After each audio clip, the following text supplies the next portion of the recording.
The second factor that's important is that in Zamfara State, women are confined to the home after marriage under Sharia law. So especially in rural areas, once women are married, they don't go outside the home for work. They stay home and they raise the families.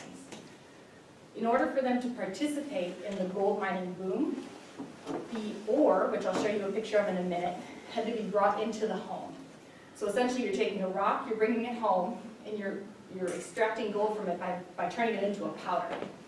And so this is happening inside residential areas where kids are eating and sleeping, where moms are preparing food.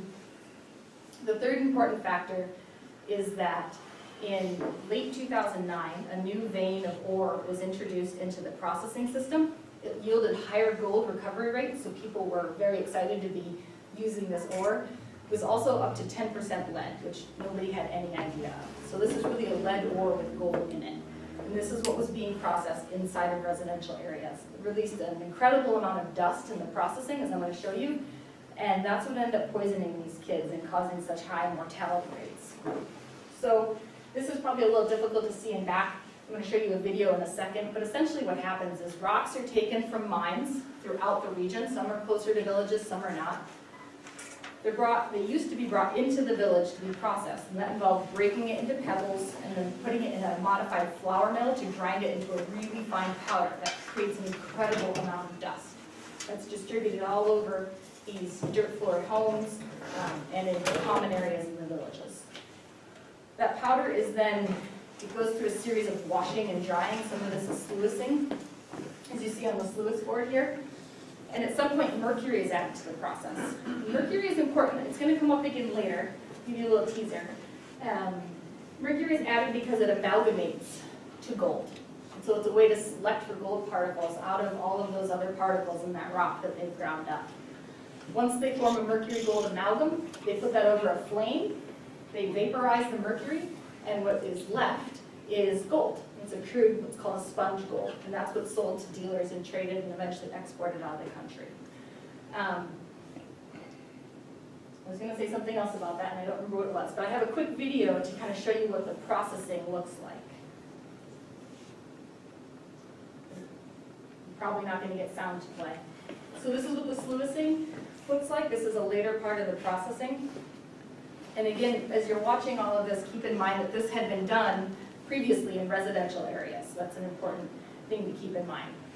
The mines themselves are quite dangerous. They collapse every rainy season and kill a lot of men.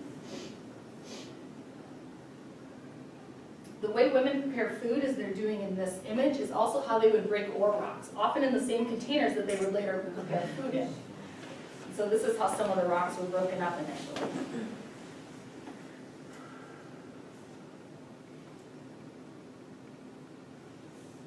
In this image, you can see the mercury in the pan and those little silver dots popping up. And then that's put through the sluice.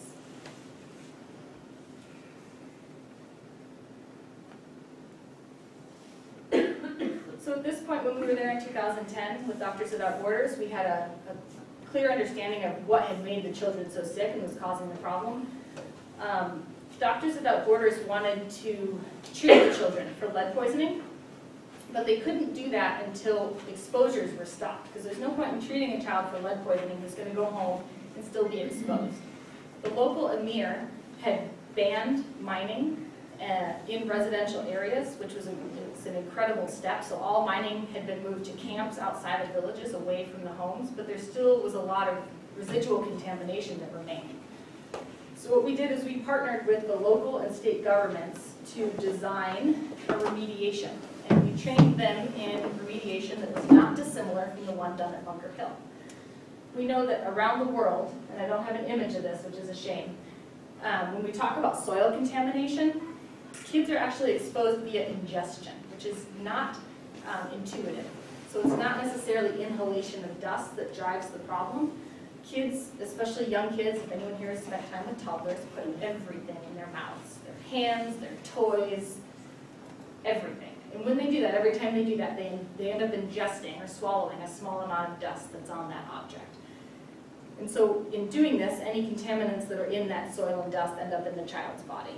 In northern Nigeria, kids live in dirt. There's no lawns, there's no indoor classrooms, there's no reprieve from soil, so they actually have higher exposures to this. So for us, we know that remediation has to mean removing the contaminated soil. And that's what we did at Bunker Hill. That's what TerraGraphics did at Bunker Hill. And that's what we did in Nigeria. So this next video, I'm sorry that it doesn't have sound because it's kind of a fun soundtrack. You'll see Simba Chirima, and he's saying, we're here to close this landfill. And this is what remediation looked like in northern Nigeria. So this landfill has been filled. That's Mike Sauer. I don't know if anyone knows Mike Sauer, but he worked a lot with the landfill with the heavy equipment operators. A lot of this work didn't involve heavy machinery. We needed that for the landfills, but in order to get into the homes and do the remediation, all the homes had these big mud walls around them. So we had to go in with hand crews, and it was done with agricultural tools. This is a farming community, so they had plenty of these hoes and wheelbarrows around. We removed the soil with those tools, loaded it into sacks, hauled it off to the landfill. Sounds, I mean, in theory, it's quite simple. It's quite complex when you're working in northern Nigeria with pretty limited resources, but you can see the sacks that have been staged at the edge of the villages there.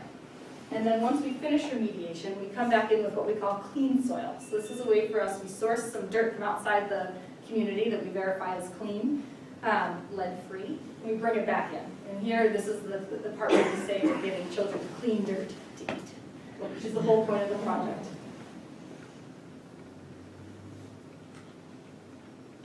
You'll notice in these movies, everybody's wearing purple pants and white t-shirts.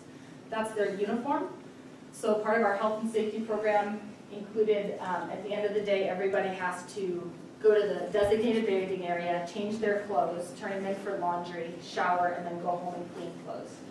And that was something that was modeled so that, or we hoped that people could model for working at a mining site later. So it transitions to some occupational safety when these men are going back to mining at the end of the project. These women are using, you can't see the tool, they're using what's called an XRF. We've relied heavily on the XRF to give us soil heavy metal concentrations. It looks like a ray gun. You set it on the soil, and in 30 seconds you know how much lead is in that soil. It's a really incredible tool. So we use that a lot to determine where we had to do remediation.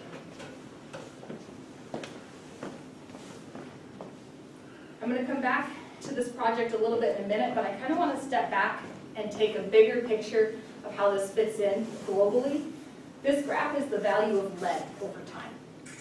And if we set that against blood lead levels at different sites, here we have the US CDC level of concern, so that's that 5 that's considered acceptable for kids to have in their blood. The average blood lead level in the US is this yellow line. And then the average blood lead at Bunker Hill is in brown there. You can see how it came down over time and how that compares to both the US average and what we consider to be an acceptable level. In the Dominican Republic, the blood leads were about the same as they were at Bunker Hill at the beginning of the project. These are the blood lead levels in Senegal and in Zamfara, Nigeria. So Zamfara is now the worst lead poisoning outbreak in modern history that anyone is aware of. The average blood lead level was 170. That's a level that previously physicians thought would be totally lethal in children. And obviously a lot of children did die, but that 170 is in children who were surviving and getting medical treatment. So we've learned a lot about lead poisoning from this site alone. The other thing I want to point out is that you'll notice as the price of lead goes up, we see more severe poisonings. And even though Zamfara wasn't related to lead, it was related to a peak in gold prices. So it's still the same pattern where we see all over the world the value of metals is going up. We need them more and more in the goods that we consume, and that has huge impacts. The last site I want to talk about is in Central Asia in a country called Kyrgyzstan. And we just came back from Kyrgyzstan. For those of you who know Ian van Linderen and Margaret van Braun, they founded TerraGraphics International Foundation. And Ian and I were just here. Bakin province is in the far southwest part of the country. It's adjacent to what's called the Fergana Valley, which is a really rich agricultural region in Central Asia. This site in Idarkin town used to be a mercury mine and smelter. It operated during the Soviet times and after the Soviet Union collapsed, and produced a lot of the mercury for the Soviet Union. This pile you see here on the right-hand side of the screen, that's smelter waste. And you can see that all these houses here, this is Idarkin town. So the waste is directly adjacent to the town. And in fact, if we look at it here on the left-hand side, you can maybe see there's some piles here. That's from the open pit mine. And on the far right side, those are all those smelter wastes. And you can see how it's adjacent to town. Houses and shops and schools are not located right next to this. It's kind of like one side of the road and the other in terms of the distance. This mine was offline for about 10 years until December of last year, when they started producing mercury again. And anybody who works in mining or environmental work would tell you that it doesn't make sense that a mercury mine would come back online, because there's a huge push globally from the UN, from countries who signed the Minamata Convention to stop production and use of all mercury around the world. And that's largely because mercury that's mined or produced in one place doesn't stay there. It's very volatile, it goes into the atmosphere, so mercury from Idarkin ends up in fish in Idaho. So there's a huge push to stop all mercury production because it's something that everyone ends up impacted by, right? But this mine has come back online and nobody can really figure out why. And the best thing that we can guess, and this seems most likely, is that it's the demand for gold that's fueling this. There are 100 million people employed by artisanal mining, artisanal gold mining in the world. And that principally involves using mercury to amalgamate gold. And so we think that this is feeding the artisanal gold mining that's going on around the world today. So it seems to us that we've followed Nigeria to Kyrgyzstan in kind of a strange twist of fate. We are working here with Doctors Without Borders and the Kyrgyz Ministry of Health. This summer we'll go back and do an environmental assessment in the community and look at contamination levels and help Doctors Without Borders and the Ministry of Health figure out ways to reduce community exposures with this mine running. Do you have a, yeah, please. Well, isn't there something other than mercury that amalgams gold? So, not amalgamates it, but cyanide is often used at large-scale operations to leach it. That's a more involved chemical process, and it's more expensive and involves more equipment. So really, for small-scale mining, mercury is the cheapest, easiest alternative. There are some other things that can be done, but it involves more money, and it's a lot more difficult. There are some devices that can be used that they essentially capture the mercury as it's being vaporized from the amalgam. So those have been introduced at some gold mining sites. But again, it's a purchase. It's something that people have to be provided with, and we have 100 million people doing this. That's a big undertaking. But there's a lot of groups out there working in artisanal gold mining specifically. Are there any other questions? I've kind of flown through stuff, and there will be time at the end too.